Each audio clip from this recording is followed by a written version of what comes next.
તમારા લગ્ન કેટલા વર્ષ થયા? 6 વર્ષ થયા. 6 વર્ષ એટલે ક્યારે? કોરોના પહેલા થયા હતા? હા, કોરોના. કોરોના પહેલા. અત્યાર સુધી બાળક રાખવાનો પ્લાન ક્યારથી કર્યું? ત્યાં સ્ટાર્ટથી જ કરતા. સ્ટાર્ટથી જ કરતા. અત્યાર પણ સુધી બાળક રોકાતું રહેતું નહીં. નહોતું. અત્યાર સુધી કેટલાક ડોક્ટર બતાવ્યું? 5-6 ડોક્ટર. 5-6 ડોક્ટર. તમારું ગામ તો આમ તો મોવા જ છે ને રહો છો નહીં, બરાબર? બીજા ડોક્ટર શું કહેતા? આઈઓએ કરવાનું કીધું. આઈઓએ કરવાનું અને પછી પ્રેગ્નન્સી રોકાશે. હા. તમે અહીંયા કેટલા મહિનાથી બતાવવા આવ્યા હતા? 4 મહિના. આમ 4 મહિના થયા. ઓકે.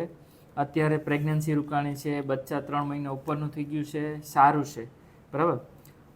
બીજા તમારી જેવા પેશન્ટ હોય તમને આઈને બતાવવાનું કોણ કીધું હતું? અહીંયા ઇન્સ્ટામાં રીલ જોઈ હતી. ઇન્સ્ટામાં રીલ હા. જોઈ છે. ઓકે. ઇન્સ્ટામાં રીલ જોઈને પછી એવું કે ચલો બારીયા સાહેબને હા. બતાવવા જઈ. અત્યારે જો તમારી પ્રેગ્નન્સી રોકાણી છે અને કેટલા મહિના થઈ ગયા છે? 4. 4 મહિના થઈ ગયા છે, સારું છે, બચ્ચાનો વિકાસ ને ધડકન બધી સરસ છે. તો તમે બીજા કોઈ પેશન્ટ તમારી જેવા હોય, તકલીફ હોય કે તો બારીયા સાહેબનું કામ કેવું છે એવું કહેશો? શું કહેશો? હા, બારીયા સાહેબનું કામ એકદમ રેડી છે. રેડી છે. બધા પેશન્ટને જેને પ્રેગ્નન્સી ના રોકાતી હોય એને સલાહ આપશો ને? હા, આપશું. Okay sir.